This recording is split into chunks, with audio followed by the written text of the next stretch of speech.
Oke, halo semuanya. Maaf ya, hari ini aku nggak bisa hadir. Jadi aku kirimin rekordan ini. Nah, kalau di modul itu kan langsung masa kolonialisme kan. Tapi aku pengen jelasin dulu bagaimana itu bisa terjadi gitu. Jadi dari peradaban Eropa dulu, penjelajahan samudra dulu. Oke. Nah, yang pertama, ini kenapa bisa datang gitu ya, ada penyebab-penyebabnya. Yang pertama ada dari sistem ekonomi mereka, sistem ekonomi Eropa gitu ya. Yang pertama, di Eropa itu paling pertama dia ada yang namanya sistem ekonomi feudalisme. Nah, feudalisme itu dari kata freud atau tanah, artinya bangsawan. Jadi pada masa feudalisme ini, sistem ekonominya itu berdasarkan tanah. Jadi kepemilikan tanah gitu. Selanjutnya, muncul feodalisme ini sepertinya terlalu tradisional gitu ya. Lalu muncul merkantilisme. Kalau merkantilisme ini dia berdasarkan apa nih? Logam mulia atau tingkat ekspor gitu. Jadi berdasarkan perdagangan logam mulia atau ekspor, merchant, dagang gitu ya. Nah, ini baru lahir pada zaman Renaissance. Renaissance itu bisa jadi bisa disebut juga dengan abad pencerahan gitu ya. Jadi di abad Renaissance ini muncullah merkantilisme gitu. Oke, selanjutnya setelah merkantilisme ini hadir, lanjut ada imperialisme. Nah, ini yang sekarang kita tahu, kolonialisme dan imperialisme. Nah, imperialisme ini artinya apa? Dia memerintah, keinginan untuk memerintah negara atau wilayah lain. Kalau tadinya kan cuma kepemilikan tanah, terus kita berdagang, logam mulia dan ini ekspor gitu ya. Sekarang imperialisme dia ingin memerintah negara atau wilayah lain gitu. Nah, si imperialisme ini punya 3G nih. 3G ya. 3G itu ada yang namanya gospel. Gospel itu keinginan untuk menyebarkan agama. Gold untuk menyebarkan atau menambah kekayaan. Kalau glory, dia untuk menambah kejayaan mereka gitu. Nah, tapi 3G ini, 3G ini punyanya Portugis dan Spanyol. Nah, nanti Belanda dan Inggris yang ini ya, Belanda dan Inggris yaitu penjelajahan samudra yang modern. Dia udah nggak terlalu pentingin gospel. Artinya dia cuma 2G. 2G itu gold dan glory. Artinya dia cuma pengen menanamkan kejayaan mereka terus mendapatkan kekayaan gitu ya. Selanjutnya, ini juga ada faktor-faktor yang merubah kondisi politik ekonomi yang ada di Eropa. Kenapa bisa sampai ke Nusantara? Kenapa bisa ada keinginan untuk ke Nusantara? Ini karena ini ya. Yang pertama, ada kekalahan bangsa Eropa dalam perang salib. Jadi pada saat itu bangsa Eropa sedang perang salib nih. Nah, tapi bangsa Eropa itu kalah sama Turki Utsmani, sama Ottoman. Lalu karena kalah, ini kota Konstantinopel gitu ya, ditutup. Dia dikuasai oleh si Turki Utsmani gitu. Nah, kenapa sih kota Konstantinopel ini berpengaruh? Karena kota Konstantinopel itu kota dagang gitu. Jadi orang-orang Eropa yang berdagang itu ke Konstantinopel. Ya kalau ditutup, ya gimana mau dagang? Gitu kan? Makanya nih, karena Konstantinopel ditutup, jadi bingung kan orang-orang Eropa mau dagang gimana, mau kita, apa ya istilahnya, mengejar keuntungan di mana gitu. Akhirnya kita cari jalan lain yuk gitu. Makanya cari ke wilayah Nusantara yang punya rempah-rempah, dan ada jalur perdagangan juga kan di sana. Selanjutnya, ada juga muncul semangat Renaissance. Nah, ini aku bilang ya, Renaissance itu semangat tadi untuk merkantilisme gitu. Terus, ada kebutuhan akan komoditi rempah-rempah, kayak obat-obatan, bumbu-bumbu dapur, penghangat badan, gitu. Nah, selanjutnya ini ada kedatangan bangsa Eropa, ada faktor pendukungnya. Faktor pendukungnya yang pertama, perkembangan teknologi pelayaran, ditemukannya kompas, dan lain-lain. Terus ini juga ditutupnya Konstantinopel, kayak tadi ya. Terus ada wabah penyakit atau Black Death. Nah, jadi wabah penyakit inilah yang menyebabkan tadi pengen nyari obat-obatan gitu ya. Terus ada catatan perjalanan dari Marco Polo yang sukses ke Asia gitu. Terus dia bertemu dengan Genghis Khan dari Mongolia gitu. Terus ada dorongan dari Gereja Vatikan. Gereja Vatikan itu gereja Katolik ya. Nah, Gereja Vatikan ini adanya di Roma. Nah, dia membagi perjalanan itu jadi dua gitu yang boleh, Portugis sama Spanyol. Jadi ini Portugis dan juga Spanyol gitu ya. Terus setelah tadi dibagi si Portugis, si Spanyol, akhirnya adalah namanya perjanjian Tordesillas. Yang pertama, perjanjian Tordesillas membagi wilayah si Portugis ke arah timur, si Spanyol ke barat gitu. Jadi timur belahan dunia, kalau Spanyol barat belahan dunia gitu ya. Timur itu artinya ya ke Afrika dan ke wilayah Nusantara kita, Indochina. Kalau barat itu ke wilayah benua Amerika, Spanyol ya. Terus ini di bawah ada lagi perjanjian Saragossa. Nah, perjanjian Saragossa ini hadir karena Spanyol itu melihat kalau peluang di wilayah timur itu lebih banyak gitu ya. Dia merasa dia pengen juga ke timur gitu. Akhirnya pada saat itu nanti ada Ferdinand de Magelhanes ke wilayah Filipina, wilayah timur gitu. Jadi yang pertama Tordesillas itu Portugis ke timur, Spanyol ke barat, sedangkan Saragossa itu membagi lagi Portugis boleh Maluku sampai Brazil, Spanyol boleh ke Filipina sampai Meksiko gitu.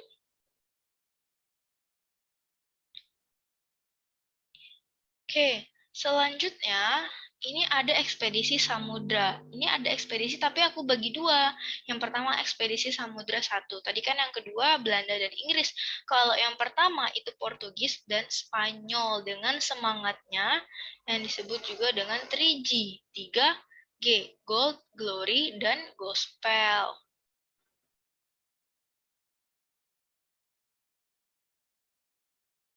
Itu ya. Terus untuk yang pertama Portugis dulu. Portugis itu ada si Bartolomeus Dias pada tahun segini 1473. Nah, jadi si Bartolomeus Dias ini dari Lisabon gitu ya, dia ke benua Afrika gitu. Nanti ke benua Afrika jatuhnya sampainya di Tanjung Harapan atau juga bisa disebut dengan Cape of Good Hope gitu ya. Jadi kalau ditanya siapa yang sampainya ke Tanjung Harapan, itu berarti Bartolomeus Dias. Dari mana? Portugis, dia pelayar Portugis gitu ya. Terus yang kedua ada Vasco da Gama. Vasco da Gama ini pada tahun berapa tuh? 1490-an. Jadi dia melanjutkan perjalanan si Bartolomeus Dias gitu. Nanti dia sampai ke yang namanya Kalikut dan Goa. Di mana? Di India. Gitu. Selanjutnya, setelah Vasco da Gama, ada dilanjutkan sama Alfonso de Albuquerque. Tapi Alfonso de Albuquerque ini, dia nggak lanjutin si Vasco ya, maksudnya melanjutkan si Portugisnya. Dia mencapai Malaka, terus baru nanti ke Maluku, gitu.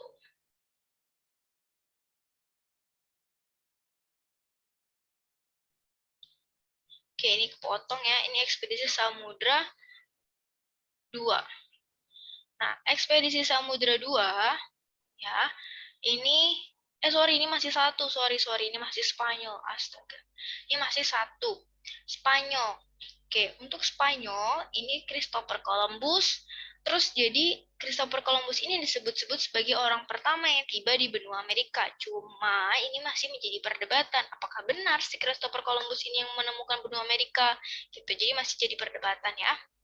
Terus nanti setelah Christopher Columbus meninggal gitu ya, dia digantikan sama yang namanya Amerigo Vespucci gitu. Ini Amerigo Vespucci. Terus setelah Christopher Columbus ada Sebastian Delcano, si ganteng nih. Memang wajahnya ganteng ya, Sebastian Elcano. Jadi dia tiba di Amerika Selatan dan Tengah atau Meksiko gitu. Terus selanjutnya ada Ferdinand Magelhaens, Ferdinand de Magelhaens gitu ya, 1521. Dia jadi mengelilingi dunia, nanti tiba di Filipina, terus nanti pada tahun 1521 tiba di Maluku. Nah, ini ada catatan nih warna biru, dia membuktikan bahwa bumi itu bulat. Jadi, si Ferdinand de Magelhaens ini membuktikan, dia penasaran nih, apakah benar bumi itu memang bulat? Kalau memang benar bulat, berarti kalau saya berangkat dari sini, akhirnya pun saya akan tiba di sini gitu kan. Nah, ternyata dia berhasil membuktikan hal tersebut, yaitu membuktikan bahwa bumi itu bulat. Dan ini teori apa nih? Teori heliosentris, artinya matahari sebagai pusat bumi gitu, pusat planet-planet lain. Terus ini ada perjanjian Saragossa. Jadi ini ya, karena tadi dibolehin Saragossa, jadinya si Spanyol bisa ke wilayah timur atau Filipina gitu.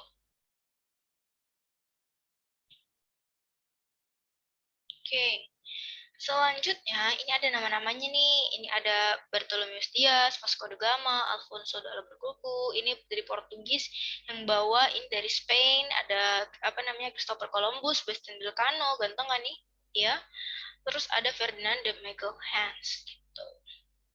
Oke, dilihat dulu muka-mukanya. Tapi kalau di UTBK sih biasanya nggak pernah ya sampai sekarang ditanyain ini fotonya siapa, ini fotonya siapa, nggak sih, nggak pernah.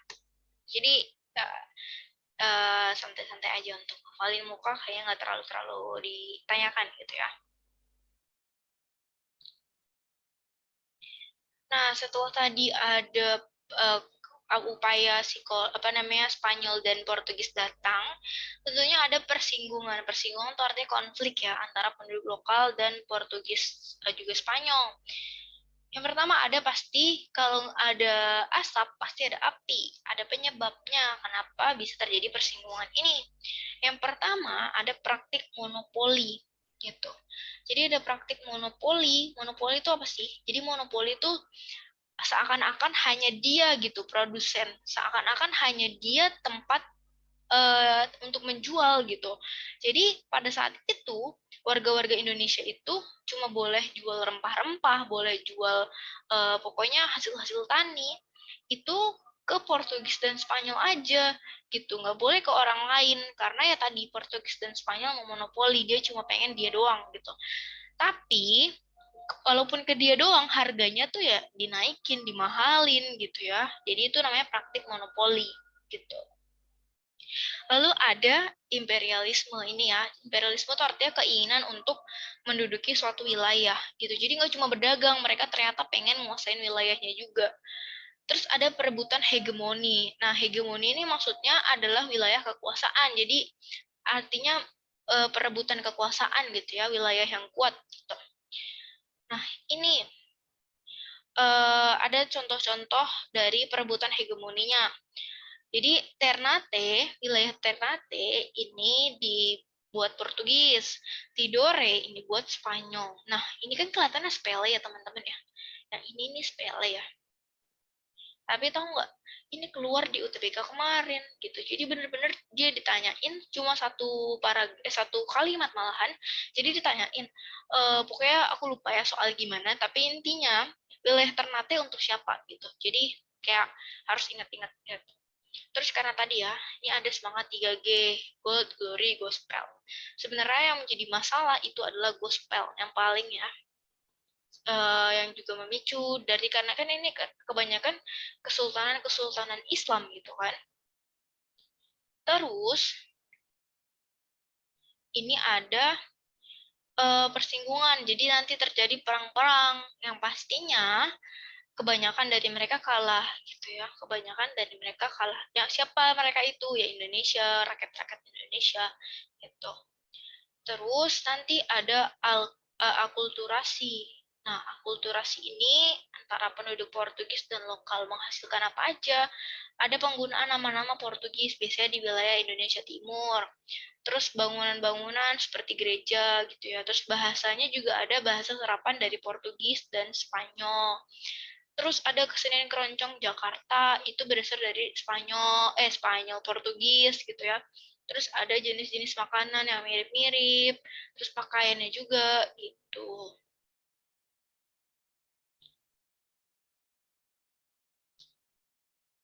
Selanjutnya ada ekspedisi Samudra 2. Nah, ekspedisi Samudra 2 ini ekspedisi samudra yang modern gitu ya.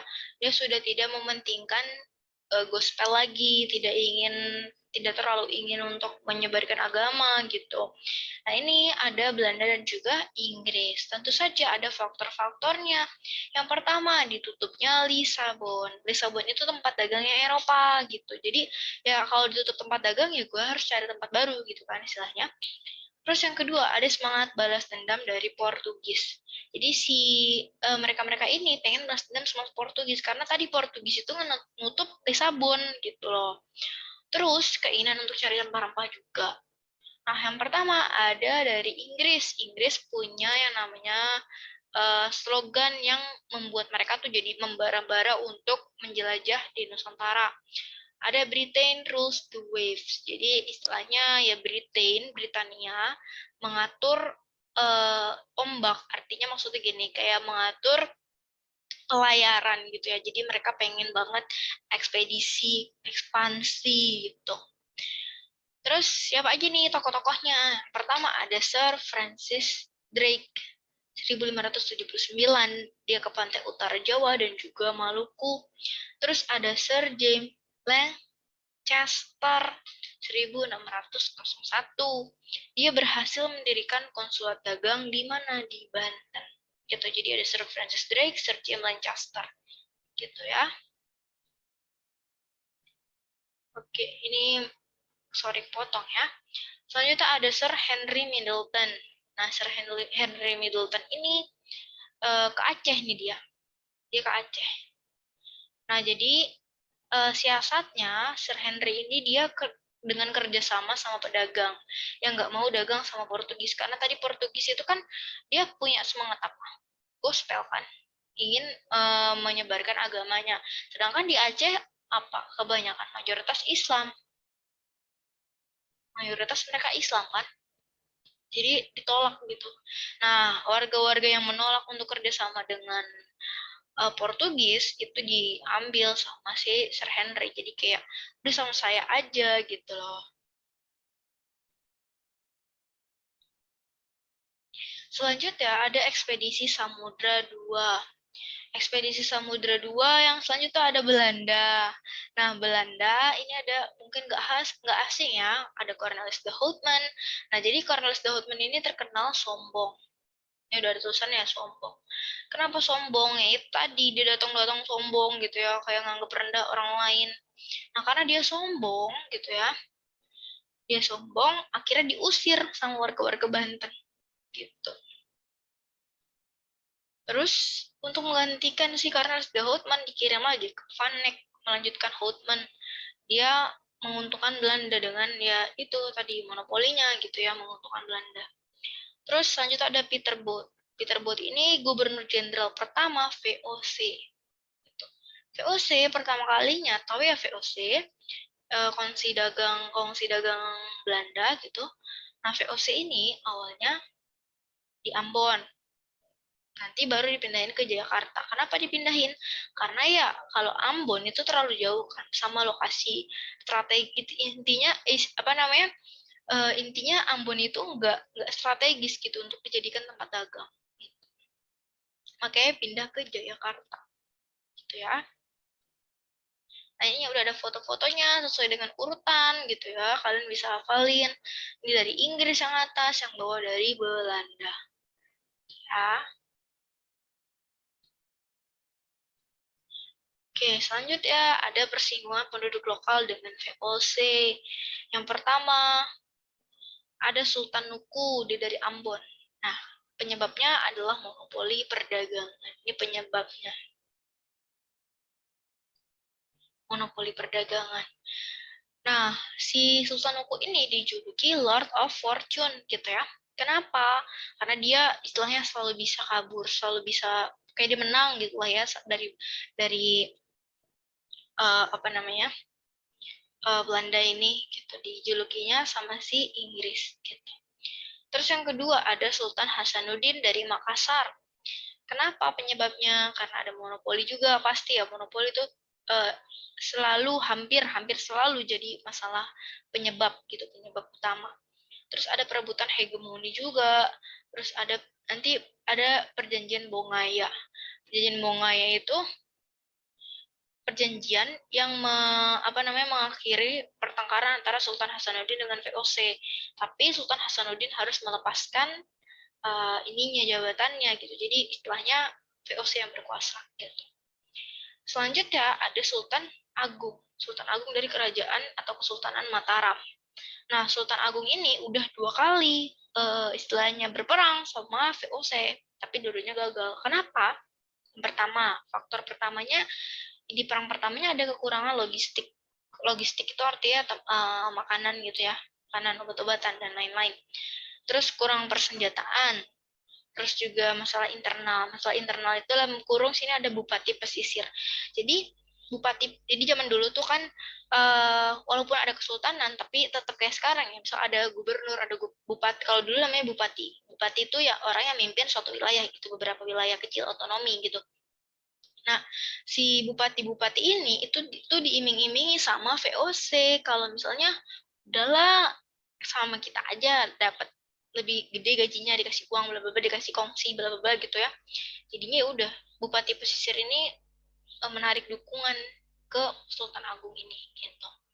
Terus yang kedua, perangnya itu kalah karena faktor logistik juga gitu, sama kalah perang laut. Jadi armada laut si VOC lebih besar. Nah, sebenarnya ada cerita yang mengisahkan kalau misalnya Sultan Agung ini hampir menang. Tapi kenapa bisa kalah? Karena kekurangan logistik itu. Kenapa bisa kekurangan logistik? Karena lumbung padinya, lumbung persediaan makanannya dibakar sama VOC. Ya, jadi cara licik mereka. Oke.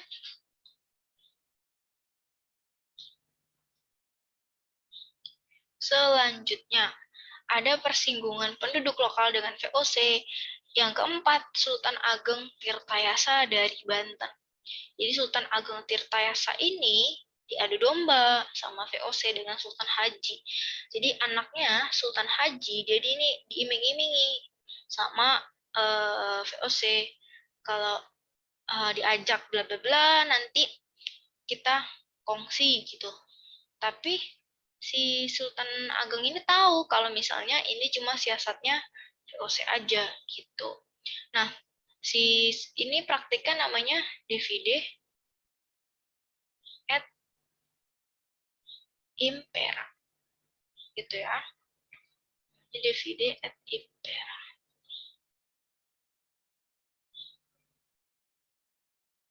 Terus ada Untung Suropati. Nah, Untung Suropati ini gitu ya, sama Pangeran Trunojoyo. Jadi mereka sama diadu domba juga gitu. Terus ada perjanjian Giyanti. Perjanjian Giyanti ini membagi jadi Surakarta dan Ngayogyakarta. Terus perjanjian Salatiga membagi Surakarta, Ngayogyakarta, Paku Alam, dan Mangku Negara. Gitu ya.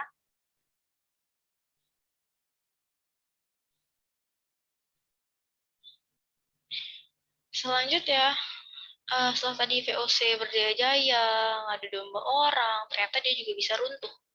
Nah, jadi VOC ini runtuh karena ini nih, banyak korupsi, terus biaya pemeliharaan sama operasionalnya mahal, terus tingginya gaji pegawai, karena tadi kebanyakan korupsi, pegawainya tetap minta gaji yang gede, terus tidak transparan sistemnya, artinya umpet-umpetan gitu ya, nggak ada sistem yang orang yang benar-benar catat benar-benar gitu, nggak ada. Jadi sama-sama mereka tuh sama-sama pengen korupsi lah ya, istilahnya kotor semua orang-orang di sana.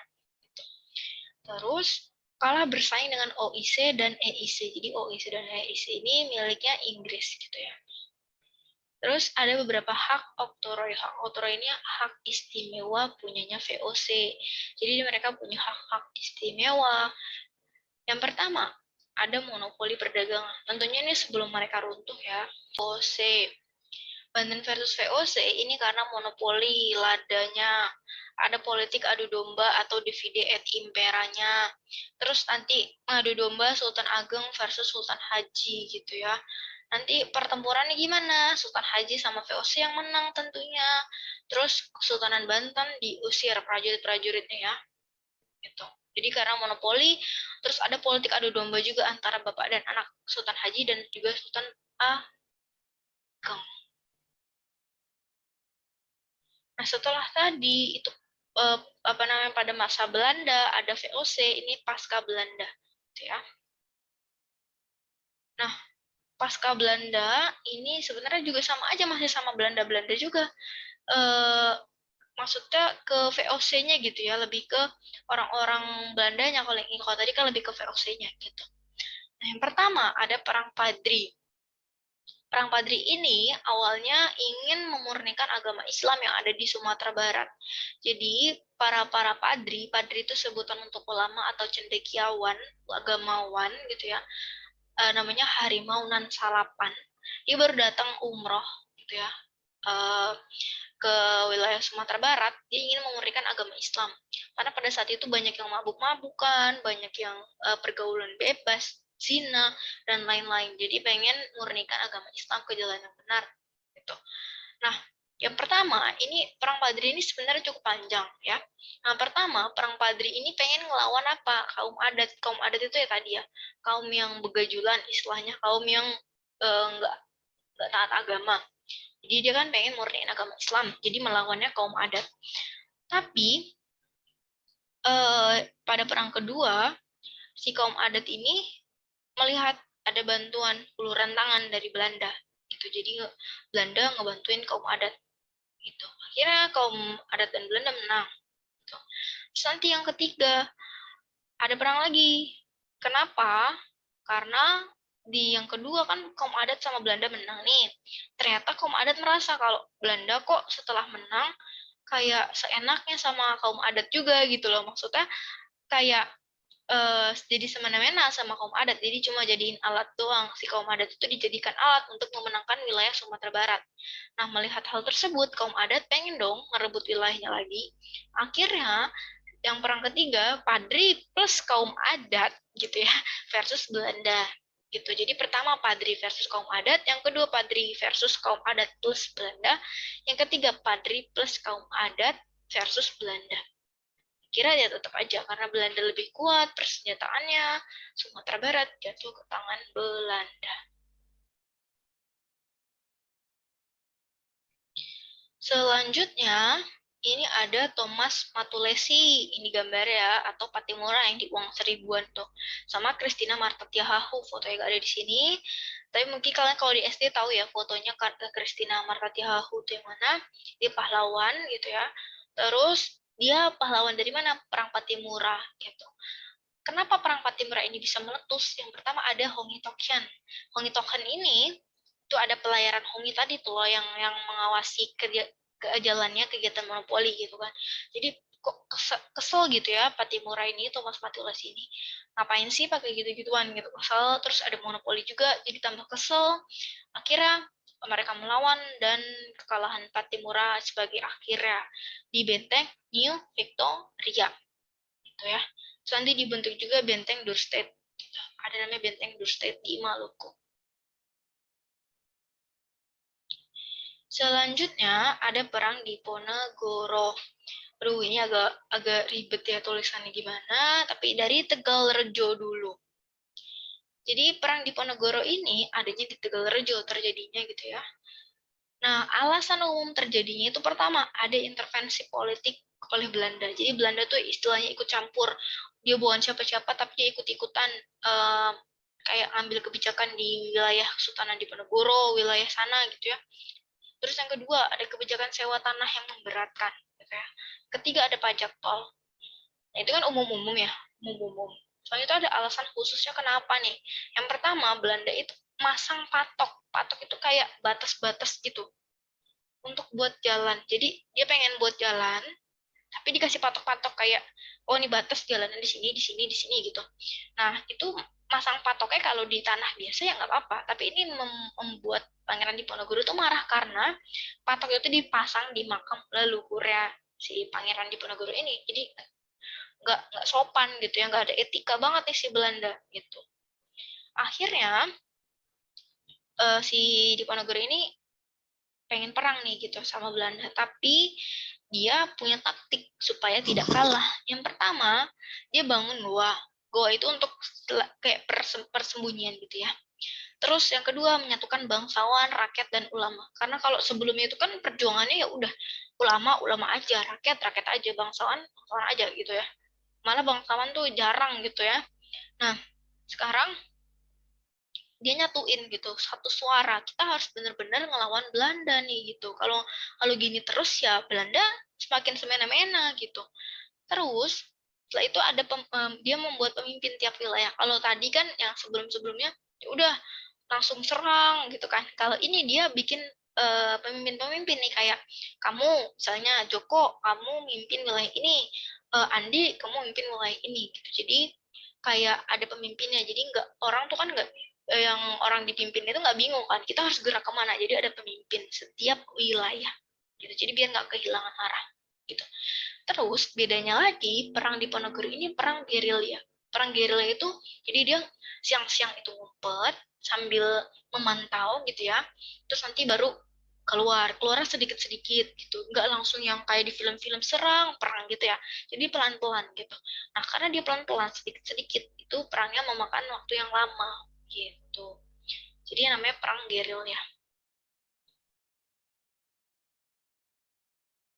Nah, tapi di sini kenapa kok udah taktik begitu, udah gerilya tetap aja kalah? Kenapa? Karena tadi kan sebenarnya si Diponegoro itu dia ngambil gerilya ini karena dia ngerasa belajar dari perang-perang sebelum-sebelumnya gitu ya, dari wilayah-wilayah lain. Kalau langsung aja kan persenjataan Belanda itu lebih lebih lebih canggih gitu ya. Baru datang tembak.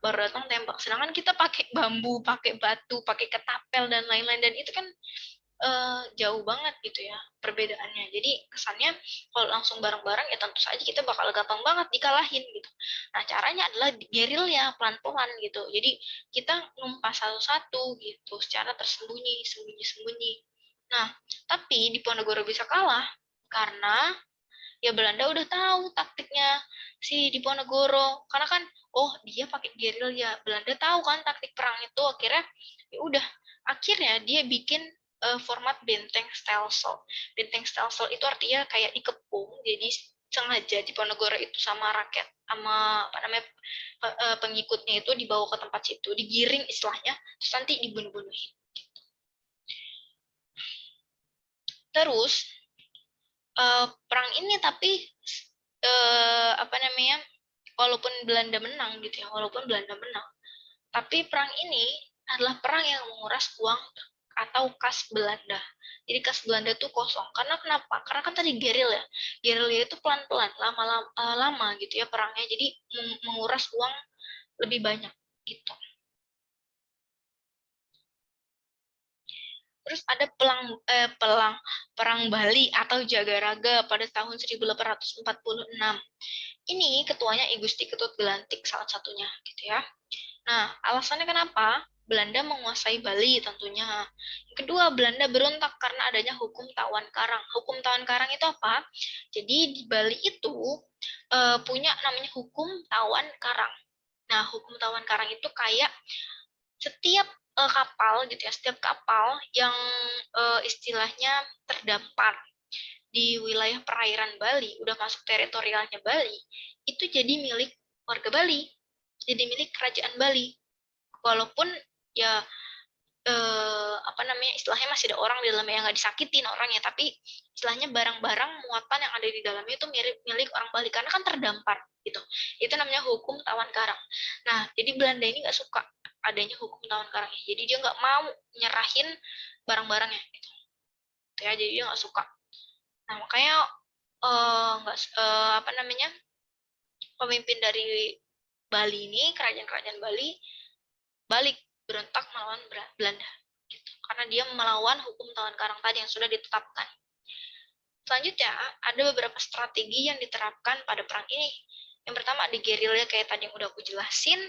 Yang kedua ada perang supit urang, strategi supit urang. Supit urang itu kayak bentuk capit. Jadi kalian bisa lihat di Google, itu kayak bentuk capit nanti jadi seperti dikepung dari atas, dari bawah gitu ya, kayak bentuk capit. Terus akhirnya bagaimana? Ya Belanda berhasil mengalahkan pasukan Bali gitu ya. Nah, yang terakhir ada Perang Batak. Perang Batak ini yang pertama ada misi Zending. Misi Zending ini misi untuk nyebarin agama Kristen. Jadi pada saat itu kan Batak kebanyakan alirannya belum ada agama ya, maksudnya masih kaum adat ya, animisme dinamisme gitu. Jadi pada saat itu misi Zending ada misi untuk nyebarin agama Kristen, jadi nggak suka gitu ya orang-orang Batak. Nah, misi Zending ini diketuai gitu ya oleh namanya Ludwig Inger gitu. Terus ada juga Traktat Sumatera 1871. Traktat Sumatera ini traktat itu kayak perjanjian gitu ya. Isinya kayak wilayah Sumatera tuh harus jatuh ke tangan Belanda gitu. Terus ini ada tokoh namanya Sisingamangaraja ke-12 gitu ya yang memimpin perang Batak. Akhirnya bagaimana? Ya udah sama aja Belanda memenangkan perang gitu.